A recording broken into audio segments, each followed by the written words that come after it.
family, it's Tasha MamabearPrepping. So today we are about to get into this, okay? Welcome to the channel, welcome back to the channel. We are going to talk about, the current situation with the food, okay? Things are getting a little dire. Went to the grocery store the other day and it was total panic and chaos. As I'm walking through this grocery store, there's literally no produce, and I'm listening to customers freaking out. And I'm listening to the clerks and stuff kind of freak out too, and not really knowing what to tell people. Some of it is, very straightforward. Some of them have no idea what is even going on, even though they work there. And so I just found it fascinating now that I'm here and I'm seeing a different group of people, and I'm seeing something that they already went through here with empty shelves and having to worry about things. And yet it was odd watching people like panic in front of me and not know what was happening, and also just the level of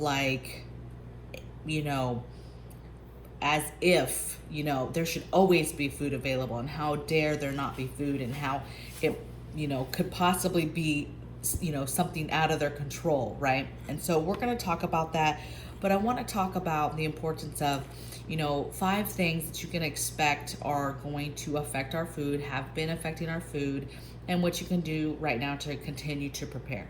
Now, some of these things I have said before in other videos, but I just want to make sure that everybody is understanding, and that you're thinking about the other things that could happen that do affect our food, okay? And it's just another reason why we should prepare, okay? So first thing I have is supply chain issues. Okay, so we already continue to have issues with ports, with food coming in, with food being replaced. Shelves are thinner, less of certain products coming in. That is still a thing, right? Food that comes in and expires right away. Some examples, just since I've been here, right? My sister had some soda here. I opened the can. She said she had it's pretty fresh. I opened it up. Flat. I mean, super flat, right? Like it had been sitting for years or something.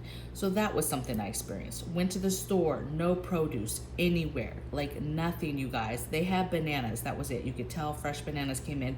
There was nothing else. They were also out of the bags for the vegetables, okay?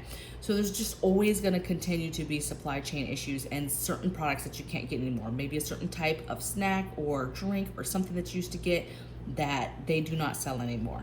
The next thing is storm disruptions and the impact of that. Well, you have all this crazy weather happening, you have storms happening. For example, the reason why the store was out of produce and out of so many other things, because as you walk through the store, there was other holes, and it was because the passes are closed. The trucks cannot get over the passes that bring in all these groceries, okay? And people were freaking out, like they couldn't understand the concept of the weather. Like, you all were just here when the weather happened, when the storms happened, and the passes are closed, and so therefore those trucks can't come in and bring this stuff. So it's not that it's not available, it's that food can't get here because of storms. And it's no different in the South or the middle of the country with tornadoes, hurricanes, snowstorms, all these things that are happening, flooding. All of those things you have to prepare for, and it's important because it has a ripple effect and it affects your food. And so it's just another reason why you should be thinking about food, stacking food, and making sure that you're ready with food at all times, so that when certain things happen, like for example, trucks can't get through on the pass, you've got some fruit, or you have another option for getting fresh fruit, okay? Not just Walmart, okay? There's all types of farmers around here, all types of different places to get fresh fruit. I got fresh fruit, okay? You just have to be a little resourceful. So the concerning part though was the just shock that they couldn't believe that there was no food. Where is it? Why is it not here? And then even when they were being told why, there was still a level of like, well, why not? And this is I can't stand this. It was just a lot of craziness, okay? The other thing is lockdown threats. Now, I know nobody wants to talk about the lockdowns, possibility of shutdowns, any of this, But all this talk is coming back up again about camps and quarantines, and this is so severe, and pandemics and policies and laws and lockdowns, and even though this is mild, because they have the numbers, there's so many people getting sick, it is what it is, everybody's going to get sick, that this could be used to try to up these laws, change laws, and dictate and mandate what people are doing. I'm honestly sick to death of it already. I'm over it, right? I almost am to the point where I don't even want to discuss it anymore because it's just annoying, to say the least. Okay, but the threat of that and them, as acting as if we might get to that point again, should concern you and have you concerned about how you're going to feed your family, have food for your family, be prepared if you did have to stay in, lock in, quarantine, whatever the case may be. Even if you just get sick, do you have all the things in your house now to be able to take care of yourself, medicine wise, feel good wise, fruits, vegetables, food wise, okay? Right? Like, you're not going to be hurting if you all of a sudden cannot go to the grocery store for a couple weeks. My throat's trying to tickle on me, you guys. Okay, the next thing I have, or expectation, is the housing and food costs that would come or that will come with any kind of FEMA camp, any kind of quarantine camp, any kind of hospitals, these emergency hospitals. Excuse me. Those are services that would have the government taking care of people. That means they're providing housing, they're providing food, they're providing medicine, things to take care of people, right? And so that's gonna cost money. That's also food that's going to be taken away from the general population, right? It's just like a tax, right? We're paying for that. And so as those things stand up, if they do stand up, we are responsible. We're going to be responsible, whether we like it or not. We're going to be paying for that. Okay, that food is going to be coming from somewhere, and I just think that with food dwindling down every year, it's getting less and less. There's less coming in. There's less quality coming in. It's very important that you get going on your own food production and growing your own food and preserving your own food. But if they go forward with the way that they want to go forward with camps, and they talk about quarantines and separating people and doing this and doing that, that costs, okay? There's a cost to that. And then the last thing is inflation, right? And what inflation is doing to families and dynamics in regards to diet, right? You're used to a certain diet. You're used to a certain meat, let's say, that you are making meals with, right? And then all of a sudden it's so expensive that now you take that meat away, or you take that one thing away, and you're not you're taking it away from your diet, right? So there's massive diet changes happening all over the world as inflation happens, because there's just, quite frankly, food that people can't afford anymore.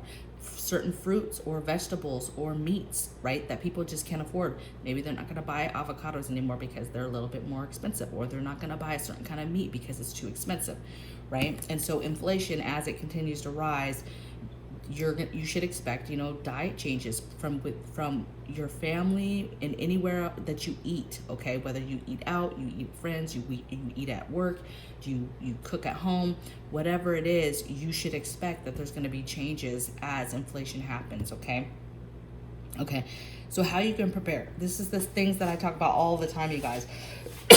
And that is your inventory. First thing you should be doing is inventory. Right now, today, inventory everything you have. What do you have? How much of everything do you have? That's your hygiene stuff, that's your food stuff, your water, that's everything, okay? And then you're gonna organize it. Organize it in a way. Organize it in your cabinets. Block things out, move things around, okay? But organize it so that you can clearly see how much you have and where it's at, so that as you add to it, you can just add to your stock pot. And then you just start stacking, okay, in your nice organized locations, okay, of where you have product.